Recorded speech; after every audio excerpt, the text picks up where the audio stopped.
Bonjour à tous et bienvenue à la 12e diffusion de 5e dimension.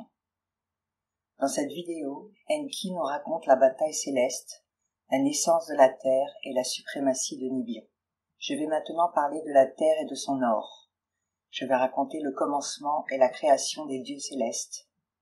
Au commencement, lorsque dans les cieux les dieux n'avaient pas encore pris forme et que sous eux, qui, la Terre, ne portait pas encore de nom, seul existait le primordial Apsu, le soleil. Dans les hauteurs du dessus, les dieux célestes n'avaient pas encore été créés.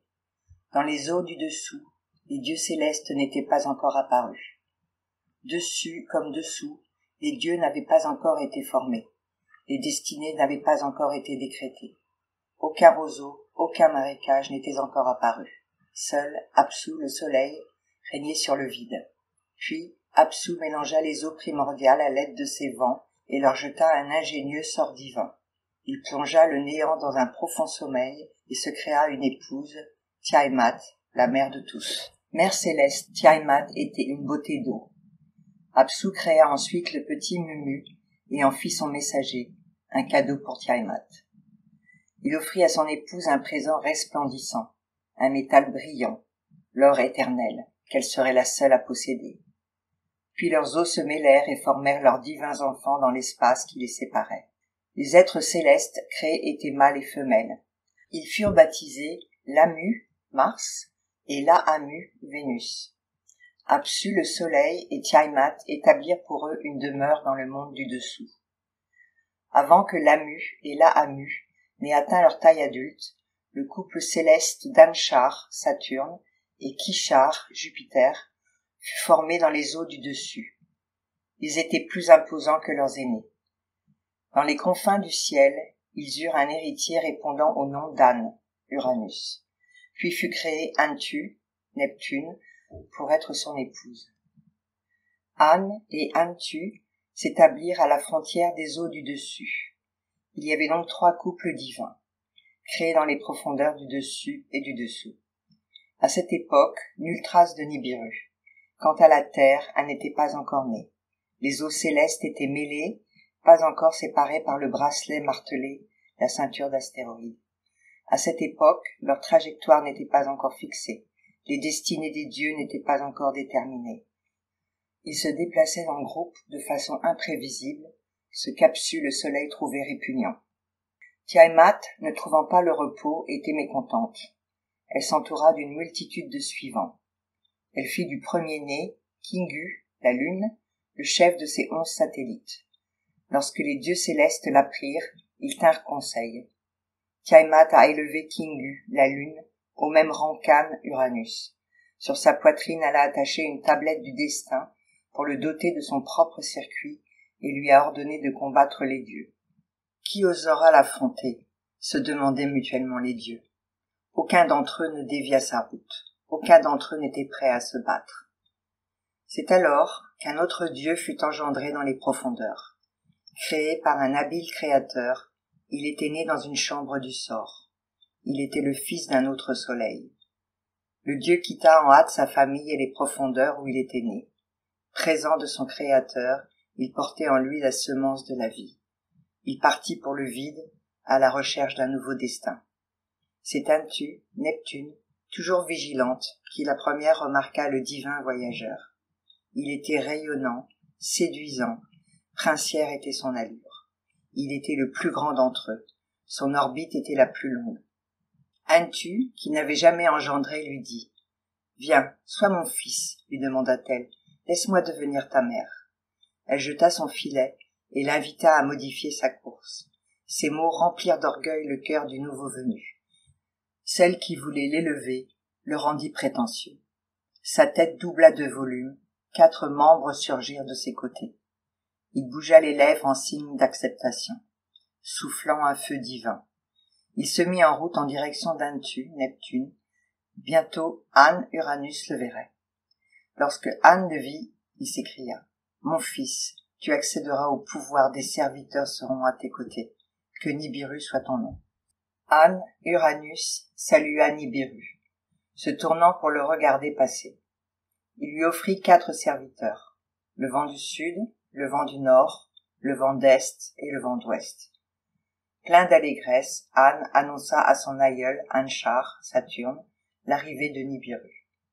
En entendant ces nouvelles, Anshar envoya Gaga, Pluton, porter ses sages paroles à An, Uranus, et assigner une tâche à Nibiru.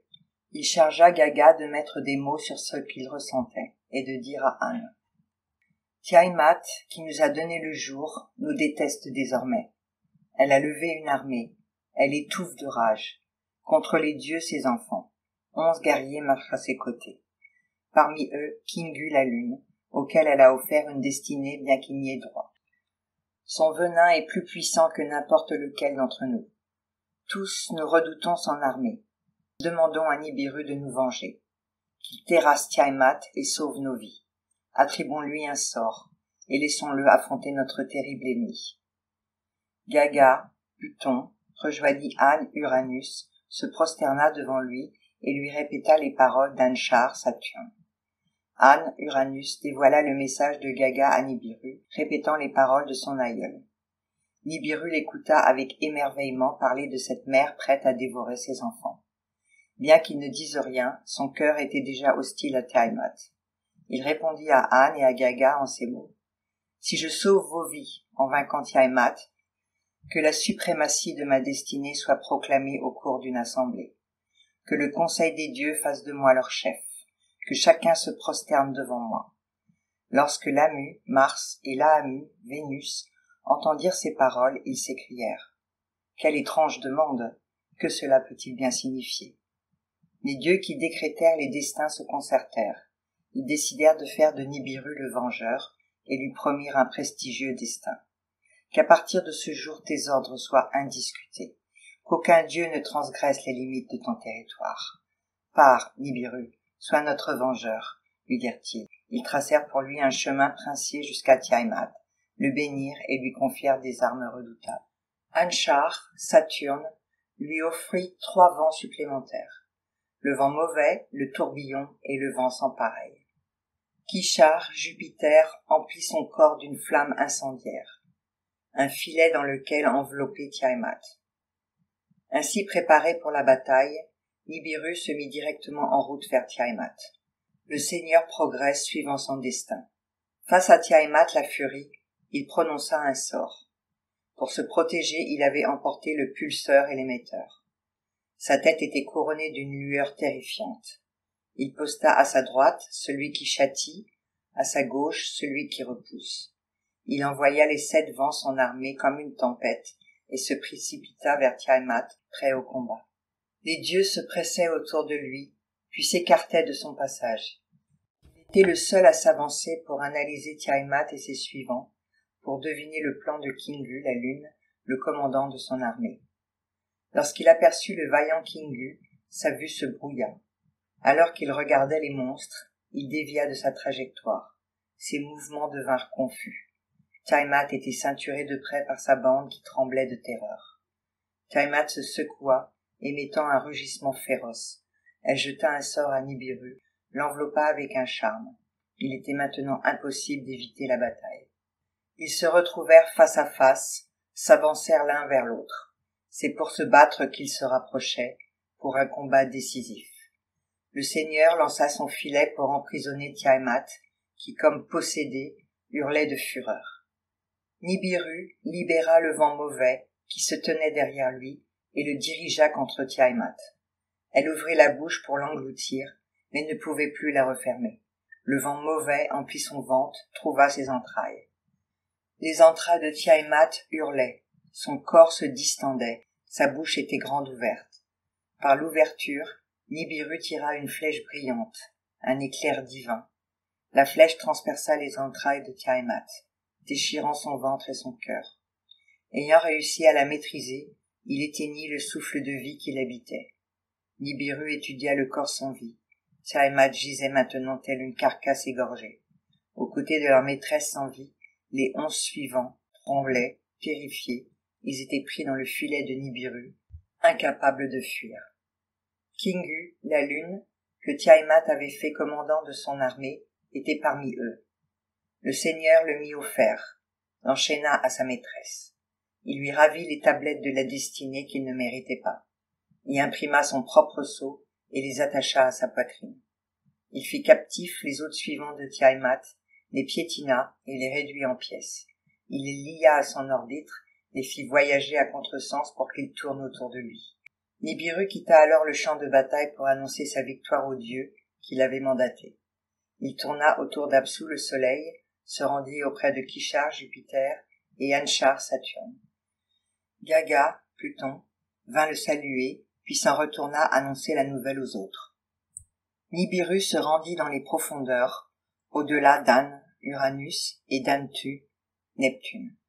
Il réfléchit au sort de Tiamat et de Kingu, puis revint sur ses pas. Il s'approcha de Tiamat, s'arrêta devant son corps sans vie.